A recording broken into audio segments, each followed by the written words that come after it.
Nobody expected Aston Villa to qualify for the UEFA Champions League, but here we are. After a rocky start of the season, they've managed to come back for one of their most successful seasons in today's era. After spending 3 consecutive years in England's second tier, Aston Villa clawing their way into Europe's most elite competition is probably the biggest surprise since Leicester winning the Premier League in 2016. Which begs the question, was this success a lucky set of circumstances, or is there more to the story? In this video, we'll break down how Aston Villa went from dropping down to the Championship to securing a spot in the Champions League. Hello football fans, and welcome to Top Corner TV. We're a new channel with the goal of bringing you only the best football content, so hit that subscribe button and help us become better with every new video. Before diving into how Villa shocked everyone, there was one man who predicted all of this. Sir Alex, I know that you will have watched a lot of the football this weekend. Which is the team that's impressed you most so far? To be honest with you, I watched Aston Villa and Newcastle, and I can't believe the scoreline. Honestly, Aston Villa played fantastic football and just lost bad goals. Yeah. Newcastle are going to be very difficult to beat in their own ground particularly, and the manager's done a great job there. But it's a surprising game, football. I mean, you can play teams off the pitch we don't score, and that's what happened to Aston Villa. When this footage was aired live, many people jumped on the media hype, calling him old and senile, saying he's lost his step, and other types of nonsense. This just shows you how great managers can spot quality even when teams don't achieve immediate results, and how football can be such a strange game sometimes. Some teams might have flashy scores and entertaining styles of play, but teamwork and fundamentals will always win in the long run. Football in England has always been the same. Don't shy away from running a lot, make accurate passes, and invest in a trustworthy goalkeeper. This very principle works today just as it did back in 1888 when the Football League was started in England, being the first football league in the entire world. Guess who was one of the founding teams? Aston Villa. When the Premier League made its debut in 1992, Everton, Blackburn Rovers, and Aston Villa were the only 3 teams that were founding members in both England's finest competitions. That tells you enough about the club's tradition and how big of a deal it is that they've climbed back onto the biggest European football scene. Imagine you meet your high school friend Steve after 41 years. You go, "Hey Steve," but he replies, "It's not Steve anymore, I've changed my legal name." That's what's going on with Aston Villa right now, as they've been absent from Europe's most prestigious competition since 1983.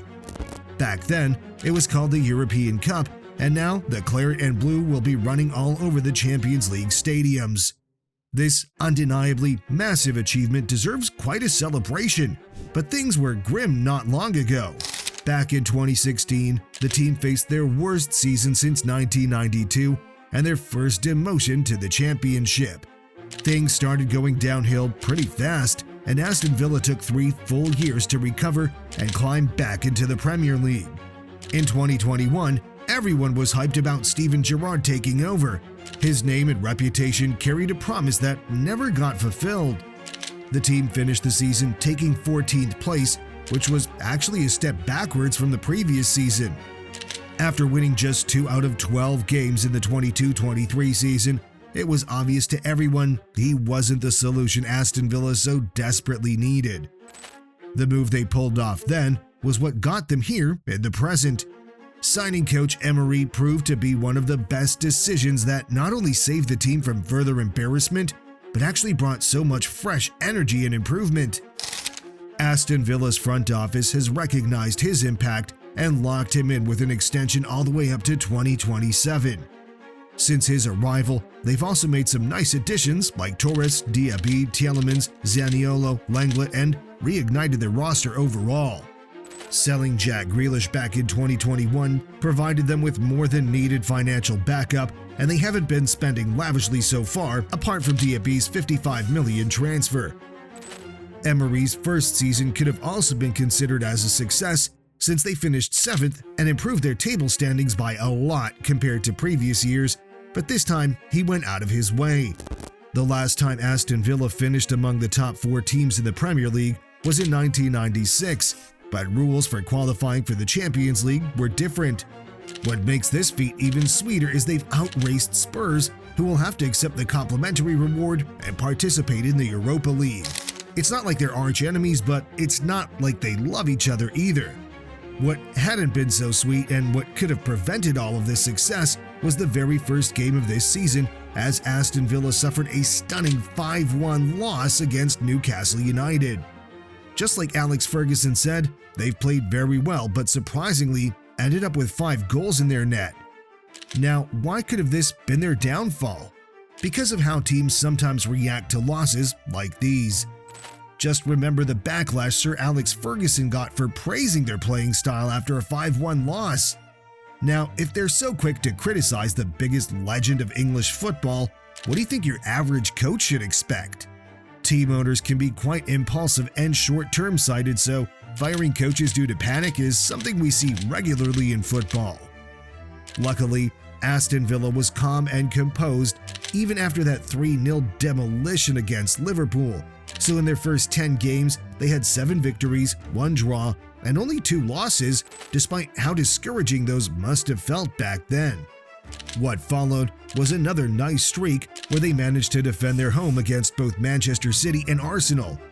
The most heartbreaking defeat came just before New Year's Eve against United, when they actually had a 2-0 lead and ended up losing 3-2. However, they managed to end the year on a strong note against Burnley with an identical result, Douglas Luiz saving the day from a penalty just minutes before the final whistle. Despite how everyone's been trolling Manchester United, they remain the unsolvable puzzle for Aston Villa.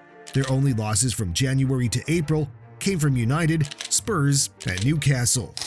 The worst thing of all was that all of those losses reflected the words of Sir Alex Ferguson. Aston Villa would play good football, but end up losing terribly. They've had a solid first half against Tottenham, who needed 50 minutes to break their defense. Once that happened, they followed up with 3 more goals, which was very hard to watch. However, at this point of the season, they played 30 matches in total and suffered losses only against serious opponents while beating who they were supposed to beat, and had some unfortunate draws here and there. Compared to previous seasons, this Aston Villa was unrecognizable.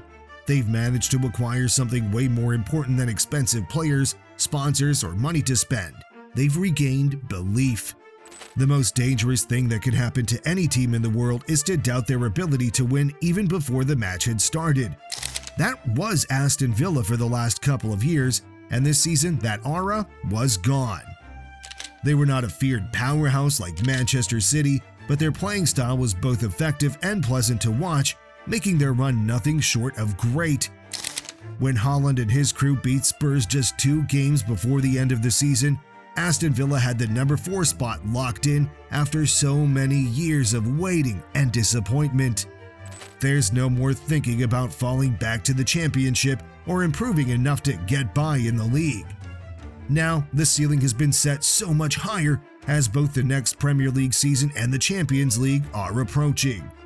The first and foremost thing Aston Villa had to secure was a coach, and they've done it successfully by offering Coach Emery a multiple-year contract.